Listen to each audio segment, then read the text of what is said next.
بسم الله الرحمن الرحيم.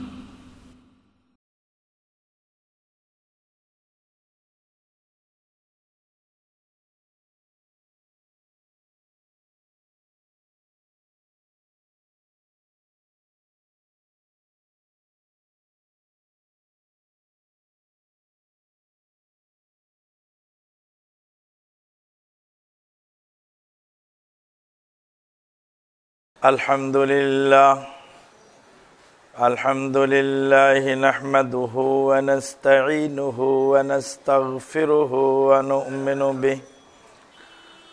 ونؤمن به ونتوكل عليه ونعوذ بالله من شرور أنفسنا ومن سيئات أعمالنا من يهده الله فلا مضل له ومن يضلل فلا هادي له وأشهد أن لا إله إلا الله وحده لا شريك له وأشهد أن محمدا عبده ورسوله صلى الله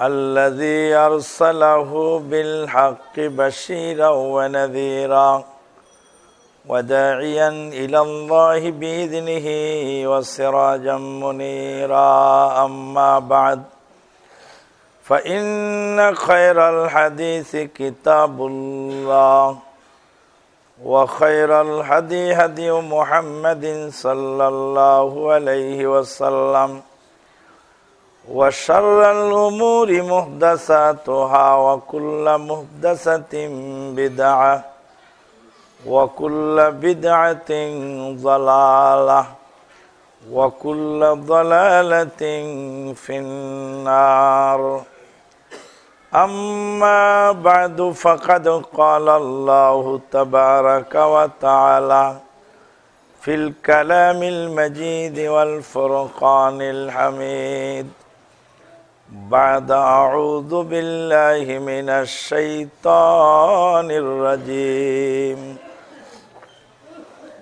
يا أيها الذين آمنوا اتقوا الله حق تقاته ولا تموتن إلا وأنتم مسلمون يا أيها الناس اتقوا ربكم الذي خلقكم من نفس واحدة وخلق منها زوجها وبث منهما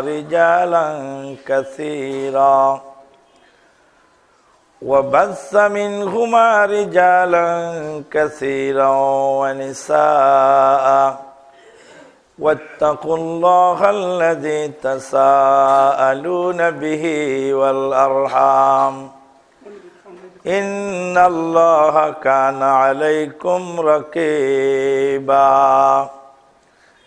يا أيها الذين آمنوا اتقوا الله وقولوا قولا سديدا يصلح لكم أعمالكم ويغفر لكم ذنوبكم ومن يطع الله ورسوله فقد فاز فوزا عظيما وقال تعالى وإذا قيل لهم اتبعوا ما أنزل الله قالوا بل نتبع ما ألفينا عليه آباءنا أولو كان آباؤهم لا يعقلون شيئا ولا يهتدون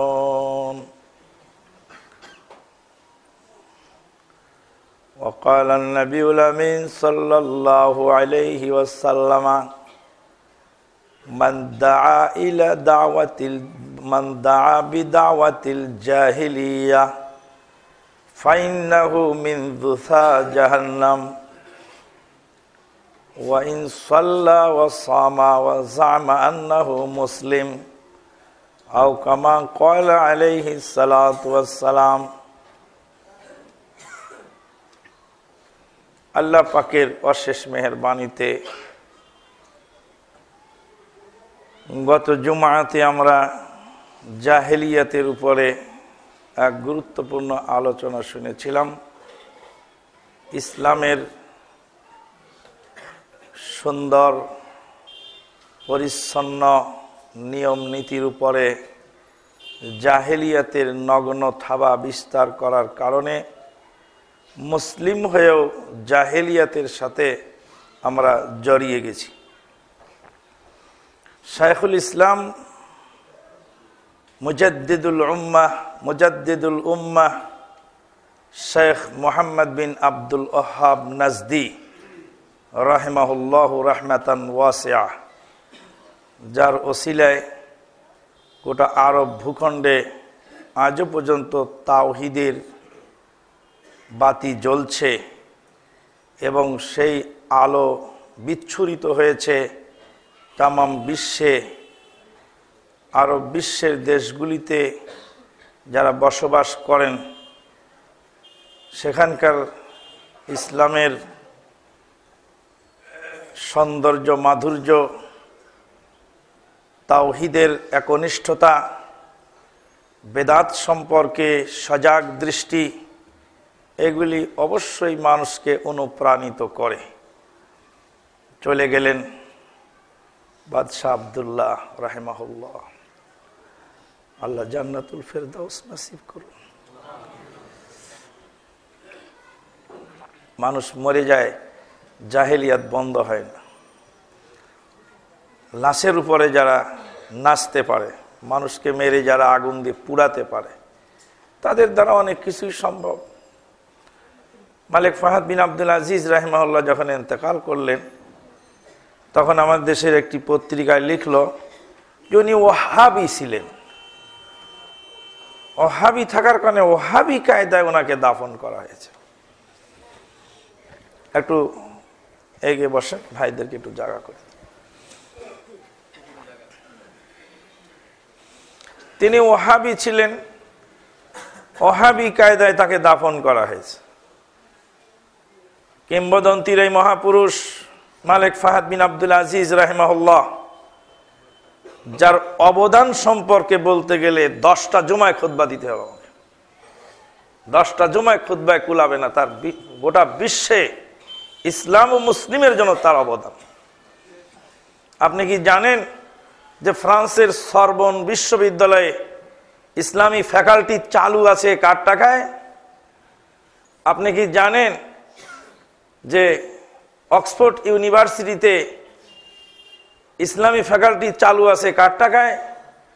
আপনি কি জানেন তামাম বিশ্বের মুসলিমদের শিক্ষা বিস্তারের জন্য মদিনা ইউনিভার্সিটির প্রতিষ্ঠা এবং সহযোগিতা কতটুকু তার অবদান? প্রতিদিন 25,000 কোরআন কপি প্রিন্ট হয়, যেই প্রেস থেকে লক্ষ লক্ষ কোটি কোটি ডলারের, একটু কমে রাখো, লক্ষ লক্ষ কোটি কোটি ডলারের সম্পদ মুজাম্মা মালিক ফাহাদ তিনি আল্লাহ রাস্তায় ওয়াকফ করেছেন। আপনি কি জানেন মক্কার জাবালে আবু কুবাইসের উপর বাড়িটা তিনি আল্লাহ রাস্তায় দান করে গেছেন? আপনি কি জানেন? জানেন না তো, আপনি 1 টাকাও দেন না। আপনাকে টাকা চাইলে ফকিরে ভিক্ষা দেন না আপনি, তা আপনি তো বলবেন ওগুলো। মৃত্যুর পূর্ব মুহূর্তে মালিক ফাহাদ বিন আব্দুল আজিজ রাহিমাহুল্লাহ ছেলেদেরকে ডেকে বলছিলেন যে আমি মারা যাওয়ার পরে যেন কোনো ছুটি ঘোষণা না করা হয়, কোনো শোক পালন না করা হয়, কোনো প্রাইভেট জায়গাতে আমাকে দাফন না করা হয়, সাদা সিধা সাদা মাটা ভাবে মুসলিমদের গোরস্থানে যেন আমাকে দাফন করা হয়, অনাড়ম্বর পরিবেশে। জীবনে 2 বার এই মহাপুরুষকে দেখার সুযোগ আমার হয়েছে আরাফার ময়দানে। একদিন দেখেছিলাম আল্লাহর কাছে ক্রন্দনরত অবস্থায়, আর একদিন দেখেছিলাম গাড়ির মধ্যে কুরআন তেলাওয়াত করা অবস্থায়। আরাফার ময়দান থেকে বের হচ্ছেন সিম্পল একটা গাড়িতে, কোনো স্কট নাই, কোনো গার্ড নাই, কোনো সিস্টেম। আরো কয়েকবার রাস্তায় চলা অবস্থায় দেখার সুযোগ হয়েছে, কিন্তু ডাইরেক্ট দেখেছিলাম একদিন আরাফার খুতবার সামনে বসে আছেন, পিছন দিক থেকে দেখার সুযোগ হয়েছে। আর আরেকদিন দেখছিলাম আরাফার ময়দান থেকে বের হচ্ছেন, গাড়ির মধ্যে বসা কোরআন তেলাওয়াত করতে করতে বের হচ্ছেন মাগরিবের মানে সন্ধ্যার সময়। আলাকুল্লি হাল বলছিলাম যে মানুষ চলে যায়, যাওয়ার পরে তার নেকির দরজা খুলে থাকে।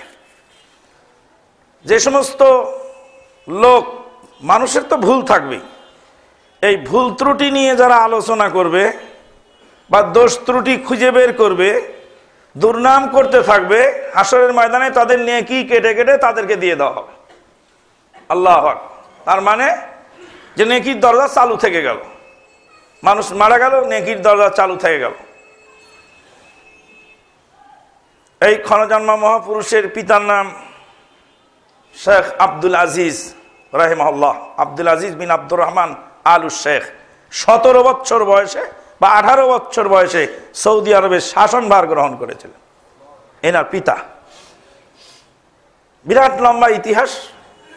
সংক্ষিপ্ত কথা হলো এই, তাকে বলা হতো সাকরুল জাজিরা। জাতিসংঘের মিটিংয়ে একটা লাঠি, একটা তলোয়ার আর একটা কোরআন মাজিদ উনি নিয়ে হাজির হয়েছে। কনস্টিটিউশন পেশ করো আপন দেশের, আমার দেশের কনস্টিটিউশন মহাগ্রন্থ আল কোরআন। ওই কোরআন তো বর্বর নীতি, এ তো পুরাতন জিনিস, এ দিয়ে আমার দেশ চলে কেমন? দেশ চালায় আমি দেখাবো, বাঘ আর বকরিকে এক ঘাটে পানি খাওয়াবো, তোমরা দেখো। আজও মতো বাঘ এবং বকরিকে এক ঘাটে পানি খাওয়ানো হচ্ছে আরব বিশ্বে। গণতন্ত্রের হাওয়া বইছে, চলো দিয়ে মুসলমানদেরকে বিভ্রান্ত করো। সেখানে তোমাদের কারণে, তোমরা আজকে যারা সমালোচনা করতেছো, যতটুকু নিম্ন দিকে নামছে পরিস্থিতি, যতটুকু অবনতি হয়েছে তোমাদের কারণে। বলতেছিলাম মোহাম্মদ বিন আব্দুল ওয়াহাব নাজদি রাহিমাহুল্লাহ 64 পৃষ্ঠার একখানা বই, নাম তার কাশফুস শুবহাত। এই কাশফুস শুবহাত বইটা যখন শেখ আব্দুল মতিন বিন আব্দুর রহমান আস-সালাফি তিনি যখন অনুবাদ করলেন, তখন চিটাগাং থেকে 64 পৃষ্ঠার আরেকখানা বই তার প্রতিবাদে লেখা হলো। লেখার পরে তার ভিতরে লেখলো, আপনি ওই বেয়াদব, ওই লম্পট লোকের বইটা বাংলায় অনুবাদ করেছেন, যিনি কাবা ঘরে কোন রমণীর সাথে অপকর্মে লিপ্ত ছিলেন। এই কথা চিটাগাং থেকে জনক বুজুর্গ লিখে পাঠালেন। সুবহানাল্লাহ। মানুষের মুখে যা আসে তাই বলে। আরাবিয়ান একজন আলিম বলে শুনে বলছেন যে আকলান ওয়া শারআন ওয়া দীনান হাযা লা ইউমকিন মিনাল মুস্তাহিলাত। বলছে শরীয়তের দলিলে তো টেকেই না, বিবেকের দলিলেও টেকে না। কাবাতুল মুআজ্জামা, বাইতুল্লাহিল হারামে ইব্রাহিম আলাইহিস সালাম যেদিন সেই কাবা ঘর নির্মাণ করেছেন, সেই দিন থেকে আজ পর্যন্ত কিয়ামত পর্যন্ত 1 সেকেন্ডের জন্য সেখানে কোনো নিরিবিলি পরিবেশ সৃষ্টি হবে না। লক্ষ লক্ষ জনতা 5000 বছর আগে সেখানে গিজ গিজ করছে, এখনো করছে, কিয়ামত পর্যন্ত করতে থাকবে। তো সেখানে মানুষ অপকর্মে কি করে লিপ্ত হয়? এটা কোনো বিবেকবান ব্যক্তি তো দূরের কথা, একদম নর্মাল ব্যক্তিও বলতে পারে না। নাউযুবিল্লাহ মিন যালিক। বলছিলাম শাইখুল ইসলাম মুহাম্মদ বিন আব্দুল ওয়াহাব রাহিমাহুল্লাহ, তিনি তার একখানা কিতাবের মধ্যে লিখেছেন মাসাইলুল জাহিলিয়া, ইসলাম ও জাহিলিয়াতের সংঘাত, ইসলাম ও জাহিলিয়াতের দ্বন্দ্ব। বইটা অনুবাদ করেছেন বাংলায় professor doctor Asadullah Ghalib sir. অনেক আগে মুদ্রিত হয়েছিল, এখন বাজারে পাওয়া যায় কিনা আমি জানি না, পেলে খুঁজে দেখে নেবে। 100টি জাহিলিয়াতের কথা তিনি সেই বইয়ের মধ্যে উল্লেখ করেছেন। তার মধ্যে একটি জঘন্যতম জাহিলিয়াতের কথা উল্লেখ করেছেন। সেই জাহিলিয়াতের নাম হলো তাকলিদ। পৃথিবীর বুকে যত জাহিলিয়াতের জন্ম হয়েছে, সমস্ত জাহিলিয়াতের উৎস হলো তাকলিদ। তাকলিদ এমন একটা শব্দ যে এটা মুসলমান তো দূরের কথা, মক্কার কাফেরেরাও এই শব্দটাকে পছন্দ করতেন। তার প্রমাণ হলো কোরআনের আয়াত। আল্লাহ পাক বলছেন, আউযু বিল্লাহি মিনাশ শাইতানির রাজিম ওয়া ইযা ক্বিলা লাহুমুত্তাবিউ মা আনজালাল্লাহ, যখন তাদেরকে বলা হয় আল্লাহ যা নাজিল করেছেন তা অনুসরণ করো। আল্লাহ যা নাজিল করেছেন সুমহান ইসলাম, ইসলামের রীতিনীতি গ্রহণ করো। ইসলামের রীতিনীতি গ্রহণ করলে জাহিলিয়াত এমনি চলে যায়। ইসলাম হলো আলো আর জাহিলিয়াত হলো অন্ধকার। জাহিলিয়াতের অন্ধকারে যখন মানুষ অন্যায় অত্যাচার করছিল, তখন ইসলামের আলো এসে জাহিলিয়াতকে দূর করে দিল। তাহলে ইসলাম বনাম জাহিলি। ওয়াইযা ক্বিলা লাহুমুত্তাবিউ মা আনজালাল্লাহ ক্বালু বাল নাত্তাবিউ মা আলফাইনা আলাইহি আবানা আওয়ালাউ কানা আবাউহুম লা ইয়াকিলুনা শাইআন ওয়া লা ইয়াহতাদুন। যখন তাদেরকে বলা হয় আল্লাহ যা নাজিল করেছেন তা গ্রহণ করে নাও, তারা বলে ক্বালু, তা বলে বাল নাত্তাবিউ মা আলফাইনা আলাইহি আবানা, বরং আমরা অনুসরণ করব ওই জিনিসের যা আমাদের বাপ দাদা বলে গেছে, করে গেছে। কওমিয়াত, জাতীয়তাবাদ, আঞ্চলিকতাবাদ, ভৌগোলিক সীমারেখাকে গুরুত্ব দেওয়া, বর্ণবাদ, ভাষাবাদ, বেহায়ারমণির উলঙ্গ প্রদর্শনী, ইহুদি নাসারাদের আনুগত্য করা, তাদের রীতিনীতিকে চোখ বন্ধ করে মেনে নেওয়া, এক কথায় সবগুলি হলো জাহিলিয়াত। আল্লাহ পাক বলছেন, গত জুমায় বলা হয়েছে, ওয়াকারনা ফি বুয়ুতিকুন্না ওয়ালা তাবাররাজনা তাবাররুজাল জাহিলিয়াতিল উলা, প্রাক জাহিলিয়াতের প্রদর্শনীর মতো তোমরা নিজেদেরকে প্রদর্শনী করো না হে নারী সমাজ। আজকে মুসলিম জায়া জননী রোডে ঘাটে হাটে বাজারে যেভাবে চলছে, এগুলি সব পশ্চিমা কালচার। এমনকি আপনি আশ্চর্য হয়ে যাবেন, একজন মুসলিম ফ্রান্সি সংস্কৃতিতে অভ্যস্ত হয়ে তার স্ত্রীর নামটা তার নামের সাথে লাগাই দিল, স্ত্রীর নামের সাথে স্বামীর নামটা লাগাই দিল। স্বামীর নাম স্ত্রীর নামের সাথে লাগানো, এটা একটা জাহিলিয়াত। এটা সর্বপ্রথম আবিষ্কার হয়েছে ফ্রান্স থেকে। জাহিলিয়াত, এটা জাহিলিয়াত, অপসংস্কৃতি অমুসলিমদের। স্বামীর সাথে স্ত্রীর নামের সাথে স্বামীর নাম লাগবে না, স্ত্রীর নামের সাথে তার পিতার নাম লাগবে।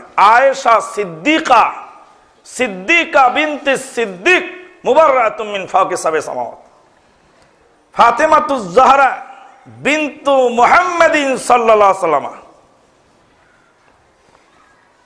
মেয়ের নাম ছেলের নাম বাপের নামের সাথে সম্পৃক্ত হবে। মায়ের নামের সাথে সম্পৃক্ত করাটাও জাহিলিয়াত, কারণ ইসলাম বলছে জারজ সন্তান হবে মায়ের পরিচয়। যার বাপের পরিচয় নেই সে মায়ের পরিচয় দিবে, আর যার বাপের পরিচয় আছে সে মায়ের পরিচয় দিতে পারে, কিন্তু বাপের পরিচয় দেওয়ার পরে। বাপের পরিচয় থাকতে পারে, অনেক খানায় লেখা থাকে যে বাপের নাম অমক, মায়ের নাম তমক, থাকতে পারে, নো প্রবলেম। কিন্তু বাপের নাম বন্ধ করে দিয়ে মায়ের নাম জারি করা, এটা হলো জাহিলিয়াত। কথাটা আবার উল্টা বুঝেন না। বাপের নামের সাথে মায়ের নাম পরিচিতি হিসাবে আসতেই পারে, বাপের নাম অমুক মায়ের নাম তমুক হতে পারে, কিন্তু বাপের নাম গোপন করে শুধু মায়ের নাম জারি করা এটা হলো জাহেলিয়াত। কারণ জাহেলিয়াতের জামানায় যেমন লাওয়ারিস সন্তান জন্ম নিত, যাদের বাপের পিতৃ পরিচয় থাকতো না, মায়ের পরিচয় তার গোপন করার কায়দা নেই, যার পেট থেকে হলো সে তো মা। কিন্তু বাপ যে কে এটা তো জটিল ব্যাপার। ওই জন্য বাপের পরিচয় গোপন করলে কে অবৈধ সন্তান আর কে বৈধ সন্তান এটার আর পার্থক্য করার সুযোগ থাকলো না। যদিও অবৈধ সন্তান, ওই সন্তান কোনো দোষণীয় নয়, কারণ সন্তানের পিতামাতা অপরাধ করেছে, সেই জন্য তো ছেলেটা দোষী নয়, সে তো নির্দোষ, তাকে খাটো করারও কিছু নাই। এমনকি সে যদি ইমামতি করে তার ইমামতিও বৈধ। এটা হলো ইসলামী শরীয়ত। আলা তাজিরু ওয়াজিরাতুন বিজরা উখরা, একজনের দোষে আরেকজনকে দোষী করা যায় না, এটা হলো আমার ইসলামের সমহান আদর্শ। কিন্তু বাপের যেহেতু পরিচয় নাই, অতএব তার পরিচয় হবে মায়ের সাথে, এটা হলো ইসলামী শরীয়তের বিধান। তাহলে মায়ের সাথে পরিচয় দেওয়া হলো জাহেলিয়াত, শুধু মায়ের সাথে পরিচয় দেওয়া জাহেলিয়াত। বাপের সাথে মেয়ের পরিচয় হবে, সম্পৃক্ততা হবে, ওখানে স্বামীর সাথে যেই দিয়ে দেওয়া রিলেশন ওইটা হলো ফরান্সি জাহেলিয়াত। এরপরে আরেকটা ভয়াবহ বিষয় থেকে গেল, নাম হলো জেবা।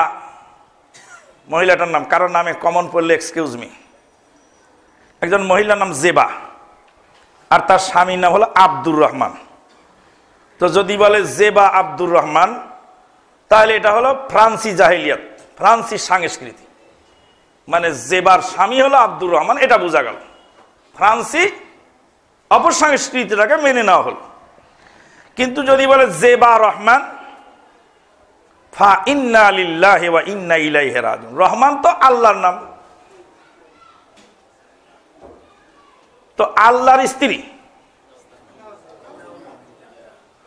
কত বড় ভয়াবহ পাপ মানুষ প্রতিদিন করতেছে, লক্ষ লক্ষ মুসলিম করতেছে এই জাহেলিয়াতের অপসংস্কৃতিকে চোখ বন্ধ করে মেনে নেওয়ার কারণে। সে বোঝেই না যে ডাকছে সে গুনাহগার হচ্ছে, আর যে রেখেছে সে গুনাহগার হচ্ছে, আর যারা নীরব দর্শকের মতো সহ্য করছে তারাও পাপিষ্ট হচ্ছে।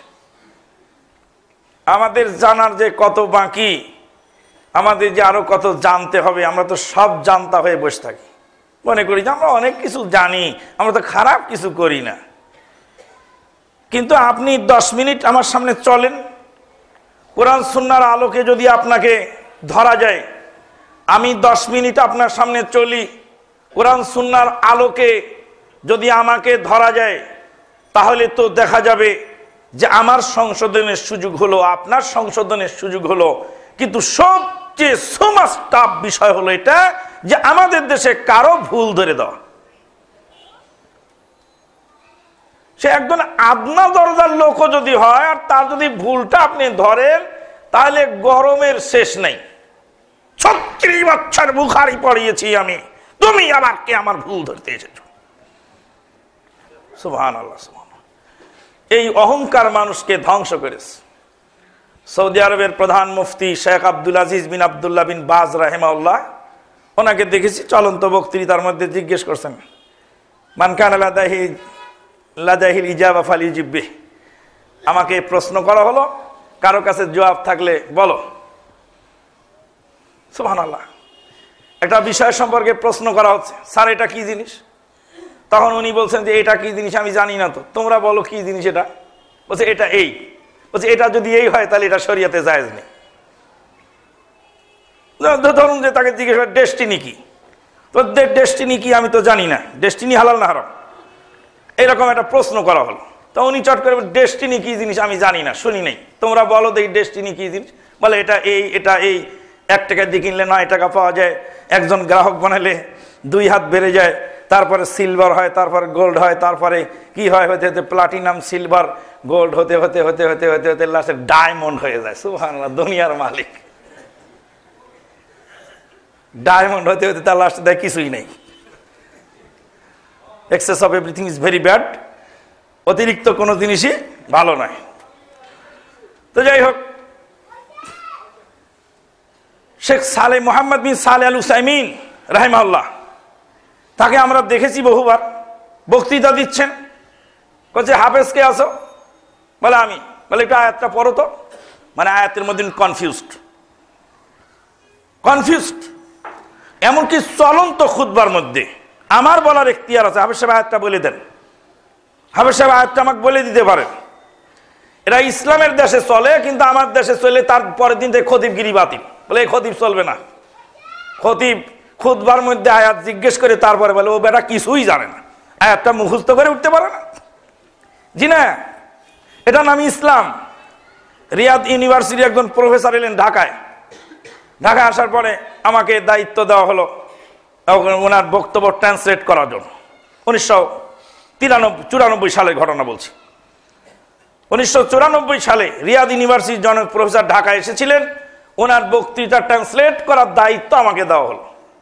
উনি আমাকে ডেকে নিয়ে প্রথম বললেন যে আমি যা বক্তৃতা দিব হুবহু তাই অনুবাদ করা লাগবে, একটা 19-20 করা যাবে না। কোনো একটা শব্দ যদি তোমার বুঝতে কঠিন হয় তাহলে আমাকে আবার জিজ্ঞেস করে শব্দটার অর্থ জেনে তারপরে বলো, অনুমান করে কোনো কথা বলো না। সুবহানাল্লাহ, হতভম্ব কারবার, আশ্চর্য কারবার। অ্যান্টি করাপশন ব্যুরোর অফিসে গেলাম রিয়াদে একটা কেসেট ট্রান্সলেট করার জন্য। একটা মামলার বাদী হলো সৌদি সরকার আর বিবাদী হলো বাংলাদেশি, আর আমি হলাম ট্রান্সলেটর। ওখানে হচ্ছে জেরা হচ্ছে, তদন্ত অফিসার তদন্ত করে রিপোর্ট তৈরি করবেন। তা আমাকে ডেকে নিয়ে বললেন যে শোনো, আমি যা বলবো বুঝতে যদি না পারো আবার জিজ্ঞেস করো, 3 বার তোমাকে বলবো, কিন্তু তুমি অনুমান করে কোনো শব্দ এখানে বলো না, যাতে এই লোক নির্দোষ যদি হয় তাহলে দোষী সাব্যস্ত না হয়ে যায়। শাফাক আল্লাহ মানে আল্লাহ আপনাকে ভালো করুন, আপনি সুস্থ হয়ে যান। আর আশফাক আল্লাহ মানে আল্লাহ আপনার রোগ আরো বাড়ায় দিক। আশ্চর্য, হতভম্ব। শাফাক আল্লাহ আর আশফাক আল্লাহ। আল্লাহু ইয়াশফিক, আল্লাহ আপনাকে সুস্থ করুন। আল্লাহু ইউশফিক, আল্লাহ আপনার রোগ আরো বাড়ায় দিক। ইয়াশফিক না বলে ইউশফিক বলার সাথে সাথে রোগ বেড়ে গেল। আনা রাগিমুন আনক, আমি আপনাকে অপছন্দ করছি। আনা রাগিমুন ফিক, আমি আপনাকে খুবই পছন্দ করছি। 19-20 হয়ে গেলেই সমস্যা। তো অনুমান করে কোনো কথা বলো না। বলছিলাম যে আজকে যদি আমরা জিজ্ঞেস করে নিই, এটা হলো আমাদের দোষণীয়, যারই ফলশ্রুতিতে চলছে সমাজ এইভাবে। আল্লাহ রাব্বুল আলামিন বলছেন, আউযু বিল্লাহি মিনাশ শাইতানির রাজিম, ওয়া ইযা ক্বিলা লাহুমুত্তাবিউ মা আনজালাল্লাহ ক্বালু বাল নাত্তাবিউ মা আলফাইনা আলাইহি আবানা আওয়ালাউ কানা আবাউহুম লা ইয়াকিলুনা শাইআন ওয়া লা ইয়াহতাদুন। যখন তাদেরকে বলা হয় আসমান থেকে যে ওহীর বিধান নাজিল হয়েছে তা মেনে নাও, তখন তারা বলেন বাল নাত্তাবিউ মা আলফাইনা আলাইহি আবানা, বাপ দাদা যা করেছে তারই ইত্তেবা করব। বাপ দাদা যা করেছে বিনা দলিলে ওটা মানলে ওটার নাম কি ইত্তেবা? ওটার নাম হলো তাকলিদ। তাকলিদ শব্দটা এত বড় ঘৃণিত যে মক্কার কাফেররাও বলেন নাই বাল নুকাল্লিদু মা আলফাইনা আলাইহি আবানা, বাপ দাদা থেকে যা পেয়েছি তার তাকলিদ আমরা করব। তাকলিদ করা জরুরি, এ কথা মক্কার কাফেররাও বলেনি। কিন্তু মৌলভী সাহেব বলছেন যে তাকলিদ করা জরুরি, যে লোক জানে না তার তাকলিদ করতে হবে। না জানলে সে শিখবে কোত্থেকে? না জানলে সে তাকলিদ করবে। তাকলিদ মানে হলো বিনা দলিলে মেনে নেওয়া, আর ইত্তেবা মানে হলো দলিল ভিত্তিক মেনে নেওয়া। তাকলিদ বিনা দলিলে মানা, আর ইত্তেবা হলো দলিল ভিত্তিক মানা। গরুর গলায় রশি আছে, আর গরুর মালিক গরুকে টেনে নিয়ে যাচ্ছে, ইচ্ছায় অনিচ্ছায় যেতে বাধ্য, কারণ কেলাদা শব্দের অর্থ হলো গলার রশি, গলাশি, গলায় যে রশি পরানো থাকে ওই রশির নাম হলো কেলাদা। ওই জন্য মেয়েদের গলার হারকেও আরবিতে কেলাদা বলা হয়। তো গলার রশির সাথে দড়ি বেঁধে এবার যখন টেনে নিয়ে যাওয়া হচ্ছে, ওর আর কোনো এখতিয়ার থাকে না। তা আমি স্বেচ্ছায় গলায় রশি পরে এই রশিটা যখন পীরের হাতে দিয়ে দিলাম, পীর আমাকে যেভাবে চালাবেন সেভাবে আমি চলবো, ইমাম যেভাবে চালাবেন আমি সেভাবে চলবো। আমার মাযহাবের, আমার তরিকার, আমার পীরের এখতিয়ারের বাইরে যাওয়ার ক্ষমতা আমার নাই, আমি হলাম মুকাল্লিদ। আর ইত্তেবা হলো ভালো বুঝলাম গেলাম, না বুঝলাম নাই। একটা গরু আছে, তার গলায় দড়ি নেই, খালি ছেড়ে দেওয়া আছে, ওকে ডাকা হচ্ছে ঘাস দিয়ে, এদিকে আয়।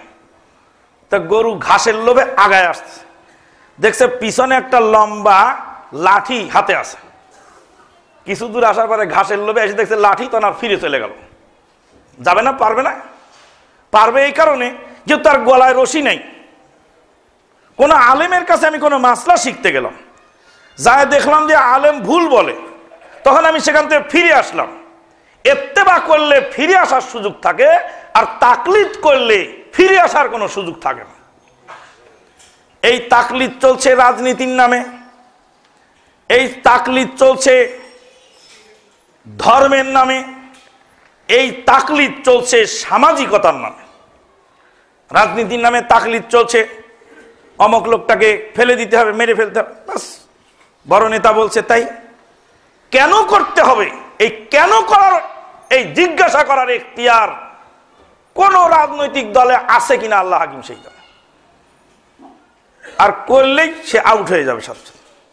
কেন বলার অধিকার নেই। পেট্রোল বোমা যারা মারছে তারা নিজেরা জবানবন্দি দিচ্ছে যে মানুষ মরলো না বাঁচলো ওটা তো আমার দেখার দায়িত্ব না, আমাকে টাকা দেওয়া হয়েছে, বাস আমি মেরে দিয়েছি, আমি তো টাকার বিনিময়ে কাজ করি। যারা প্রফেশনাল কিলার, এই লোকটাকে কেন মারতে হবে এটা তো জিজ্ঞাসা করার অধিকার তার নেই, দরকারও নেই। টাকা দিবে, মানুষ খুন করে দিবে, এই লোকটাকে ফেলে দিতে হবে, এতটি টাকা, এই যে নাও টাকা পেলাম, মেরে ফেললাম। 1400 বছর পরে এসে নবী সাল্লাল্লাহু আলাইহি সাল্লামের সেই হাদিসটা আমাদের জন্য বুঝতে সহজ হয়ে গেল। কিয়ামতের আগে পরিস্থিতি এত বড় ভয়াবহ হবে যে হত্যাকারী জানবে না কেন হত্যা করলাম, আর নিহত ব্যক্তি জানবে না আমি কেন নিহত হলাম।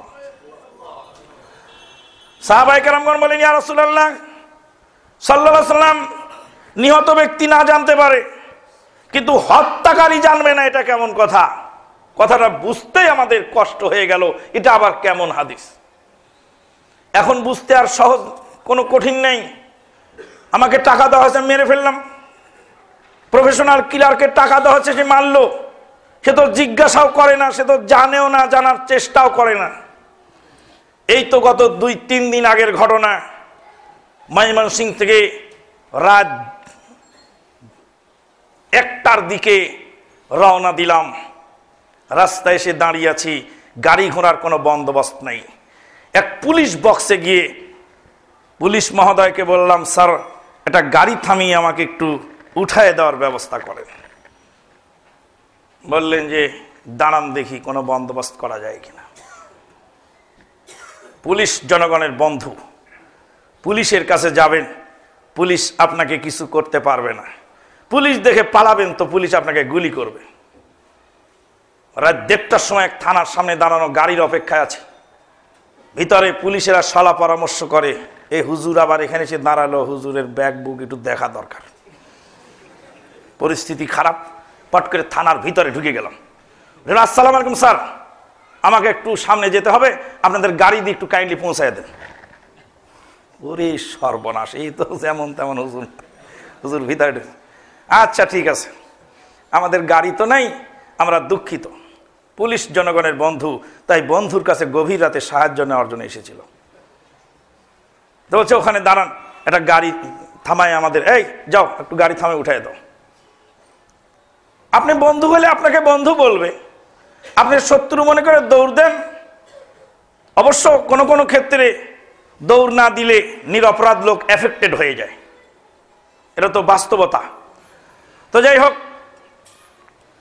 ওখানে দাঁড়ানো থাকা অবস্থায় হঠাৎ করে এক গাড়িওয়ালা এসে বলছে, স্যার বগের বাজারে পেট্রোল বোমা মারতেছে। তাড়াতাড়ি করে গাড়ি নিয়ে ওনারা চলে গেলেন, আর আমরাও একটা ট্রাক পেয়ে ওখান থেকে উঠে চলে আসলাম। করুণ আর্তনাদ চলছে, চিৎকার বগের বাজারে, সুবহানাল্লাহ বিহামদিহি সুবহানাল্লাহ। পেট্রোল বোমায় সামনের গাড়ির গ্লাস পুরা একদম পুড়ে গেছে, মানুষ ক্ষত বিক্ষত, দগ্ধ জনতা যে করুণ আর্তনাদ করছে রাত 1টার সময়। কোন বিবেকমান মানুষ কেন, কোন পশু, কোন পাথর যদি হয় তো পাথর গলে যাবে শোকে। মানুষ কি করে কাজ করে? জাহিলিয়াত মানুষকে এমন ভাবে অক্টোপাসের মতো আঁকড়ে ধরেছে। চট করে আবার বলবেন যে মাদানি আপনি তো একতরফা করলেন, আর একতরফা বলেন না কেন? আর একতরফা কি হচ্ছে না হচ্ছে তা তো আপনি জানছেন। পেট্রোল বোমা মেরে একজন দৌড়ে পালায় যাচ্ছে, আর একজন নিরীহ পথচারী ধরা খেয়ে এফেক্টেড হচ্ছে। এটা তো সর্বজন বিদিত কথা, অনেক ক্ষেত্রে এরকম ঘটছে। বলছিলাম এই যে তাকলিদ, আমি একজন নেতাকে অনুসরণ করি, আমার নেতা যেটা বলেন ওটা ঠিক। আমি একজন সমাজপতিকে অনুসরণ করি, আমার সমাজপতি যেটা বলেন ওটা ঠিক। আমি আমার পিতাকে অনুসরণ করি, আমার পিতা যেটা বলেন ওটা ঠিক।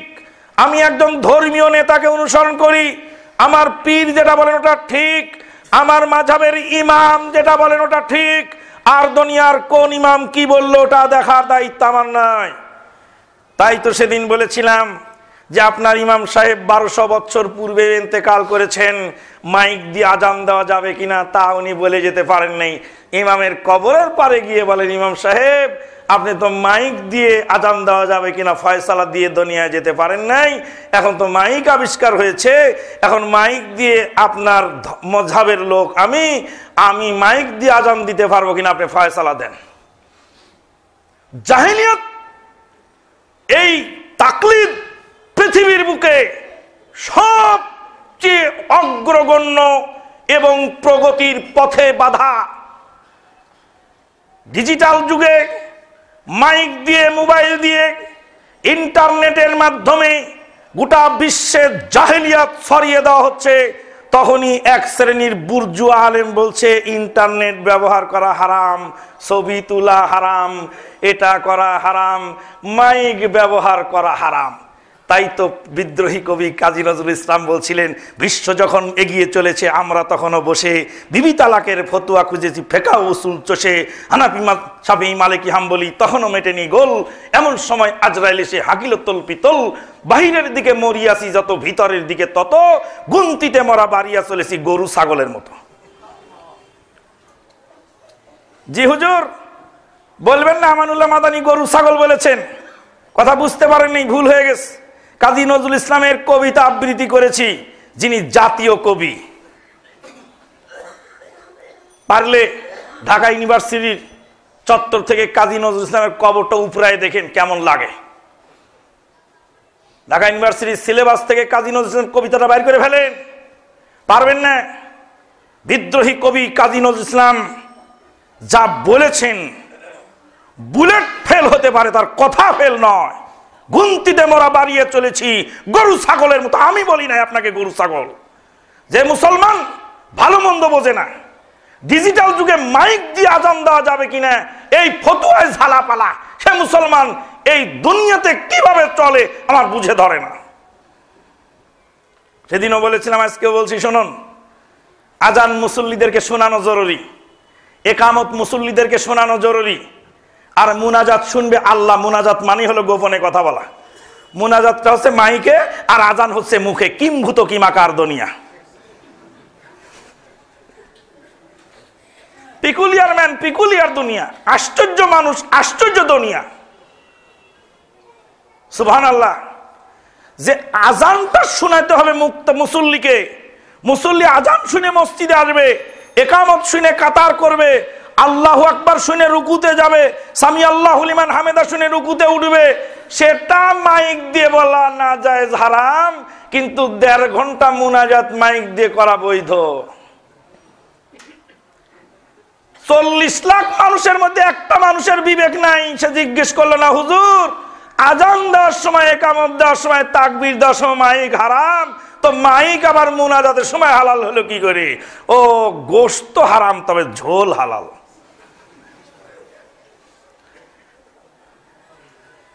চল্লিশ লাখ মানুষ তামাম বিশ্ব থেকে এসে, তামাম বিশ্বের 40 লাখ মানুষ যদি এসে, পৃথিবীর 140 রাষ্ট্রের লোক যদি 40 লাখ মানুষ জমা হয়ে তাদের বিবেক যদি কাজে না লাগে, তো তাহলে এই জাতির অবস্থাটা কি?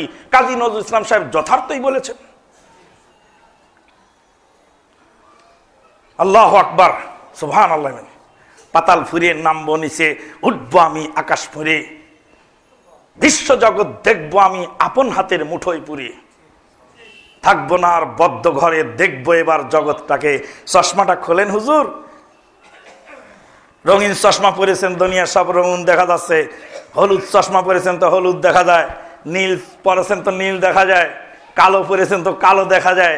যেই মাযহাব পরেছেন দুনিয়ায় সব সেই মাযহাব, যেই হুজুরের মুরিদ হয়েছেন আপনার হুজুরি বড়, কিন্তু চশমাটা খুলে ভালো করে খালি নয়নে দেখেন। বন্ধুগণ, পৃথিবীর বুকে প্রগতির বাধা সর্বপ্রথম সবচেয়ে হলো তাকলিদ। এদেরই উত্তরসূরিরা ফতোয়া দিয়েছিল ইংরেজি শিক্ষা করা হারাম।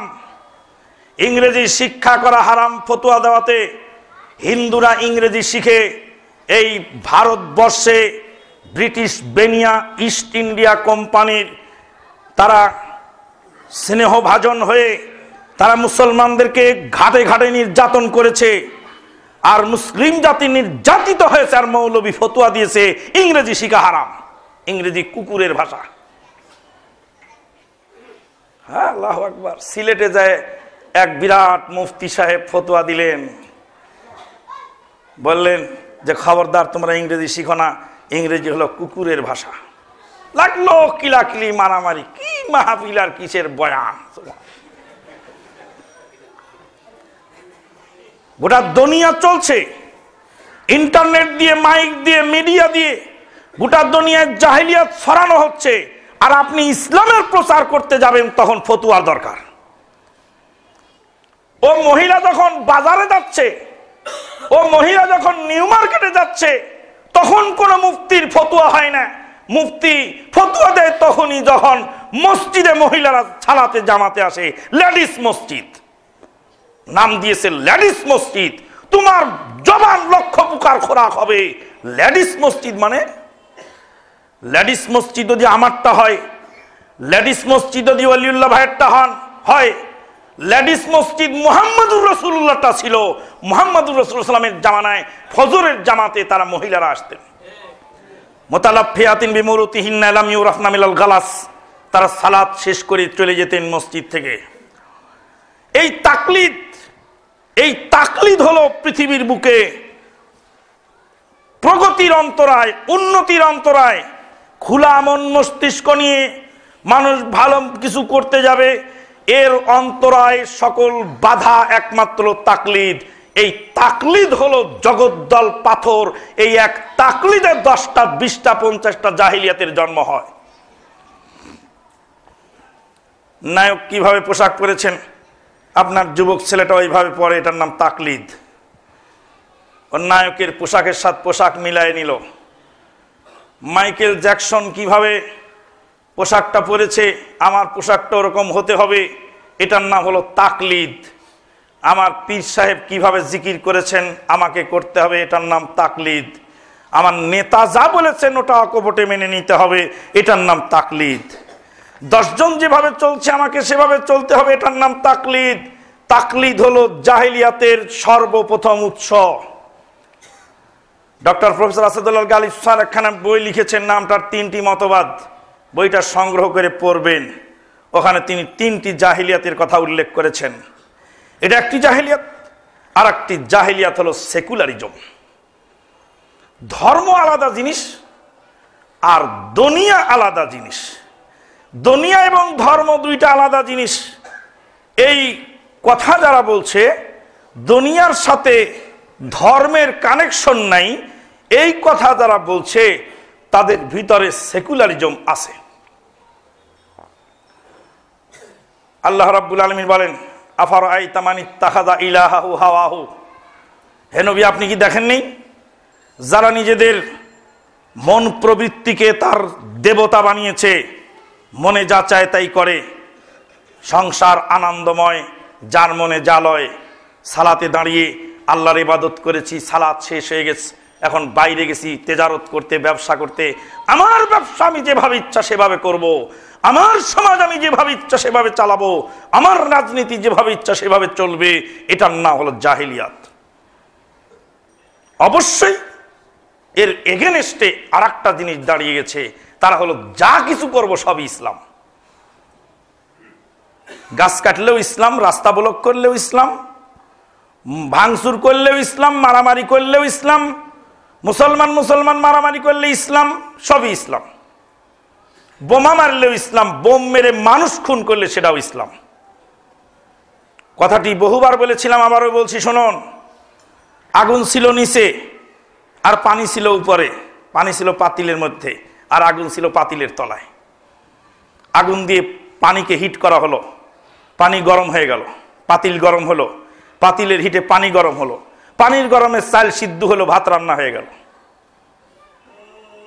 আগুন যদি দুনিয়া হয় আর পানি যদি দিন হয়, তাহলে দুনিয়া থেকে দিন উপকৃত হলো আর দিন থেকে দুনিয়া উপকৃত হলো।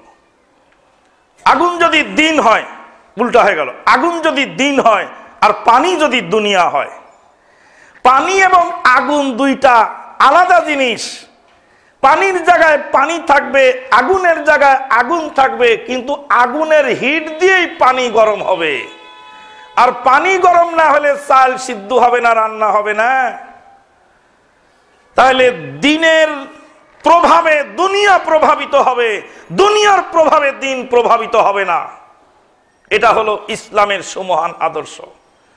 যারা দিন এবং দুনিয়াকে আলাদা করেছে তারা সেই গোপাল ভাঁড়ের মতো তাল গাছের মাথায় পাতিল বেঁধে নিচে আলো দিস, চুলা জ্বালাইছে। আগুন আলাদা জিনিস, পানি আলাদা। ওই পানি তাল গাছের মাথায় আর আগুন হলো তাল গাছের গোড়ায়। কিয়ামত পর্যন্ত হায়াত পেলে ভাত রান্না হবে না। আর যারা দিন আর দুনিয়াকে একাকার করে ফেলেছে, দিন কোনটা বোঝে না, দুনিয়া কোনটা বোঝে না।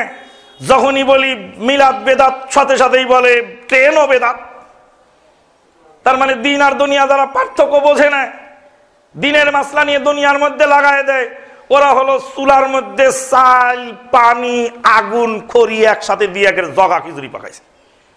চাল, চুলার মধ্যে চাল, পানি, খড়ি আর আগুন যদি একসাথে দেওয়া কি অবস্থা হবে? চুলা আখড়ি ভিজবে, চুলা নিববে, চাল নষ্ট হবে, পানি নষ্ট হবে, কোনো কাজ হবে না। তাহলে দুনিয়া আলাদা জিনিস, দিন আলাদা জিনিস। কিন্তু দিনের প্রভাবে দুনিয়াকে প্রভাবিত করতে হবে। দুনিয়ার মাসলার মধ্যেও দিনের অনুশাসন রয়ে গেছে। আপনি ব্যবসা করবেন নিজের ইচ্ছায়, ক্যাপিটালিজম চালু করবেন, হবে না। পুঁজিবাদ আপনি প্রতিষ্ঠা করার জন্য ব্যবসা করবেন, চলবে না। সাম্যবাদ প্রতিষ্ঠা করবেন, অথচ নিজের ভিতরে সাম্য কায়েম করতে পারবেন না। আল্লাহ পাক 5টি আঙ্গুল সৃষ্টি করেছেন, একটার সঙ্গে আর একটা সমান নয়, পার্থক্য থাকতেই হবে। কেউ গরিব মানুষ থাকবে, তারা কাজ করবে, কেউ ধনী মানুষ থাকবে, তারা কাজ করাবে। সবাই যদি মজুর হয়ে যায় তাহলে কাজ কে করাবে? আর সবাই যদি মিলের মালিক হয় তাহলে শ্রমিক পাবেন কোথায়? দুনিয়া অচল হয়ে যাবে। আল্লাহ পাক তাই বলছেন, আউযু বিল্লাহি মিনাশ শাইতানির রাজিম, আহুম ইয়াকসিমুনা রাহমাত রাব্বিক ওয়া নাহনু কাসামনা বাইনাহুম মাঈশাতাহুম ফিল হায়াতিদ দুনিয়া ওয়া রাফা'না বা'দাহুম ফাওকা বা'দিন দারাজাত লিয়াত্তাখিযা বা'দুহুম বা'দান সুখরিয়া ওয়া রাহমাতু রাব্বিকা খায়রুম মিম্মা ইয়াজমাউন। ওরা কি তোমার রবের রহমতকে বন্টন করতে চায়? আমি আল্লাহ রহমত বন্টন করে দিয়েছি, তাদের রুজি বন্টন করে দিয়েছি। একজনকে উপরে তুলেছি, একজনকে নিচে রেখেছি, যাতে একে অপরকে কাবু করে উপকার হাসিল করতে পারে। লিয়াত্তাখিযা বাযুহুম বাযান সুখরিয়া, একজন আরেকজন থেকে যেন উপকার হাসিল করতে পারে। উপকার হাসিল কিভাবে করবে? একজন কুলি, তার গায়ে শক্তি আছে, পকেটে টাকা নাই। আর আপনার পকেট ভর্তি টাকা, কিন্তু আপনার গায়ে শক্তি নাই, আপনার বোঝাটা ওই গাড়ির উপর তোলার ক্ষমতা আপনার নাই। আপনি দাঁড়ায় কুলির অপেক্ষা করতেছেন। এত কোটিপতি মানুষ গাড়ি নিয়ে দাঁড়ায় আছেন একটা কুলির অপেক্ষায়। সুবহানাল্লাহ। এমনি কুলি টাকা চাইলে তো দিবেন না। এখন বস্তাটা উঠে দেবো, কত লাগবে? এত টাকা লাগবে, না হলে পারবো না। আচ্ছা দাও, বস্তাটা উঠে 200 টাকা দিয়ে দিবেন। কুলির খাবারের ব্যবস্থা হয়ে গেল, আপনার বোঝাটা উঠে গেল। দিন এবং দুনিয়া একাকার করে দিলে হবে না। দিনের অনুশাসন দুনিয়ার উপরে প্রভাব বিস্তার করবে, অবশ্যই বিস্তার করতে হবে, না বিস্তার করলে হবে না। তাই ডক্টর আল্লামা ইকবাল বলেছিলেন, খুতবা লম্বা হয়ে গেছে। ডক্টর আল্লামা ইকবাল বলছেন, জালালে বাদশাহী হোক या जमहूरी तमाशा हो, जुदा हो जाए दीन दुनिया से रह जाए चिंगाजी। জালালে বাদশাহী হোক, হোক সে রাজতন্ত্র, আর জমহুরি তামাশা হোক, হোক সে গণতন্ত্রের প্রহসন, তামাশা হোক, জুদা হো যায় দিন দুনিয়া সে, দুনিয়া থেকে যদি দিনকে আলাদা করা হয়, রাহা যায় চেঙ্গিজি, চেঙ্গিসকার বর্বরিতা ছাড়া আর কিছু সেখানে থাকে না। দুনিয়াকে যদি দিনের নিয়ন্ত্রণে না রাখা যায়, তাহলে চেঙ্গিস খার বর্বরতা সেখানে বাকি থেকে যায়। ডক্টর আল্লামা ইকবালের বক্তব্য, পারলে আল্লামা ইকবালের কবরের পরে পিটায়েন, আমানুল্লাহ মাদানির দোষ নেই, ওমা আলাইহিল বালাগ।